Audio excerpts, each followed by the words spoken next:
Africa, often referred to as the richest continent in terms of natural resources, has historically relied on external currencies, particularly the US dollar, for international transactions and payments.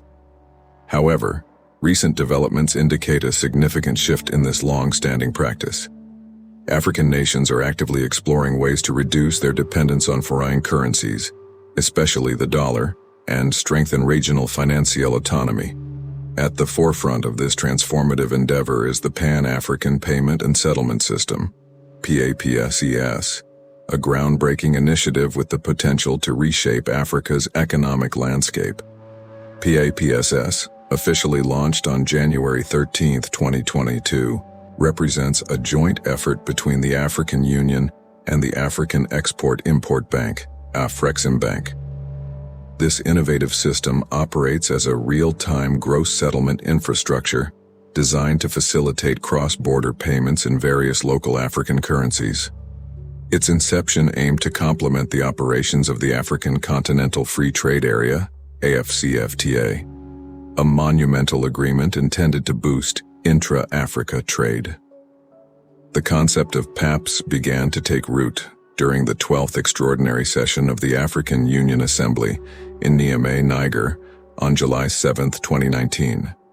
Initially, it involved a pilot phase with 6 countries in the West African Monetary Zone before becoming accessible to the broader African community. PAPS is driven by several key objectives, chief among them being the reduction of dependency on external currencies, especially the US dollar. Africa has historically conducted much of its trade in foreign currencies, resulting in prolonged processing times, additional costs, and vulnerability to external economic shocks. The system's features include currency agnosticism, allowing transactions to occur in diverse African currencies. It also offers interoperability, enabling seamless cross-border transactions with real-time settlement capabilities. PAPS integrates smoothly with national payment systems while adhering to a well-defined regulatory framework and stringent security measures. Moreover, it is designed to accommodate users across Africa, including those in remote areas, thereby promoting financial inclusion. While PAPSES champions the cause of de-dollarization, it is essential to clarify that its primary objective is not to establish a single African currency. Instead, the system strives to foster the utilization of all African local currencies. The vision behind PAPSES is to create a unified platform that accommodates the diverse monetary units found across the continent while advancing economic integration. This approach preserves the individual identity of each currency while promoting a departure from the prevalent reliance on the US dollar in cross-border trade and payments. To understand the significance of Africa's push towards financial autonomy and the challenges it faces, it is essential to consider the historical context. One of the most notable instances of a leader challenging the status quo was Muammar Gaddafi, the former leader of Libya.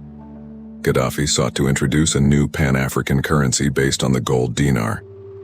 This ambitious move posed a substantial threat to the central banks central to the Western financial and political system. Gaddafi's plans to break free from Western control and establish a gold-backed Pan-African currency were met with fierce opposition from Western powers. The turning point came during Gaddafi's downfall in March 2011 amid the Arab Spring uprising. Exploiting the chaos, Western powers, backed by a UN Security Council resolution, established a no-fly zone ostensibly to protect civilians. However, in reality, this intervention aimed to preserve the central bank monopoly, particularly serving France's financial interests in its historically colonial region. French President Nicolas Sarkozy played a pivotal role in Gaddafi's demise, and the intervention was justified under the pretext of protecting civilians from Gaddafi's brutality. British Prime Minister David Cameron echoed similar sentiments, emphasizing the need to prevent the slaughter of civilians. Hillary Clinton, then the U.S. Secretary of State, also framed the intervention as a means to protect civilians and facilitate humanitarian assistance. In the years leading up to Gaddafi's downfall, he had taken significant measures to amend Libya's terrorist-associated history.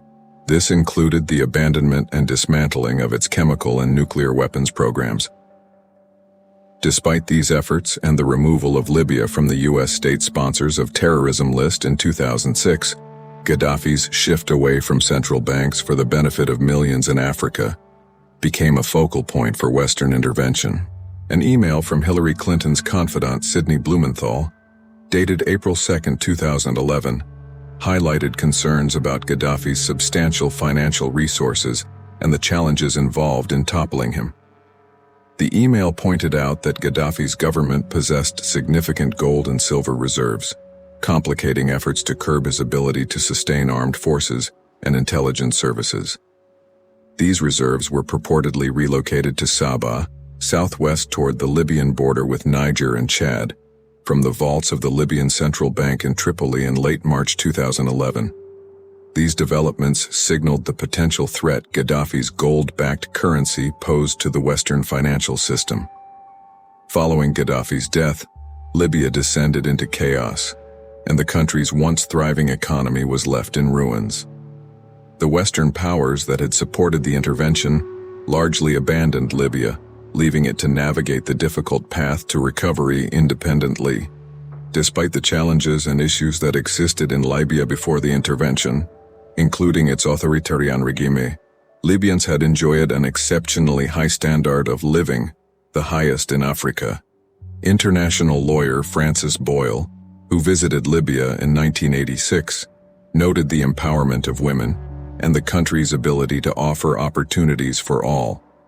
However, after the intervention and the ensuing conflict, Libya faced a tumultuous period of instability and economic hardship. Africa's pursuit of financial autonomy and de-dollarization aligns with a broader global movement led by certain world leaders who seek to reduce dependence on the US dollar, which has long been the predominant global currency for transactions. One proponent of de-dollarization is Kenyan business consultant John Mwangi, who believes that moving away from the US dollar could help mitigate the vulnerabilities faced by many developing countries. He highlights the importance of engaging in trade with regional currencies, especially during times of political instability. Mwangi acknowledges the significance of the dollar in international trade, but underscores the importance of having different options to facilitate more accessible trade.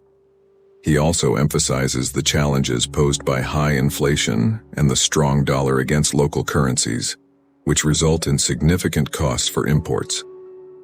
In Nigeria, various businesses have been grappling with the impact of the strong US dollar compared to the Nigerian currency, the naira.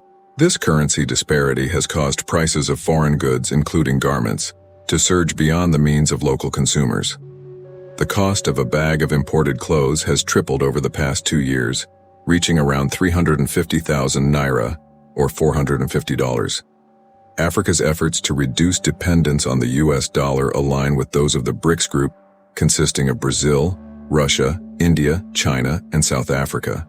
While these nations have diverse political systems, ranging from democracies like Brazil and India to autocracies like China and Russia, they share a common dissatisfaction with the current US-led global order.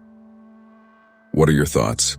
Please share your opinions in the comments section below, and let's start a conversation. Additionally, remember to subscribe to our channel if you're fascinated by the colorful cultures and rich history of many civilizations. We can continue investigating and presenting these intriguing stories thanks to your support. Until the next video, see you.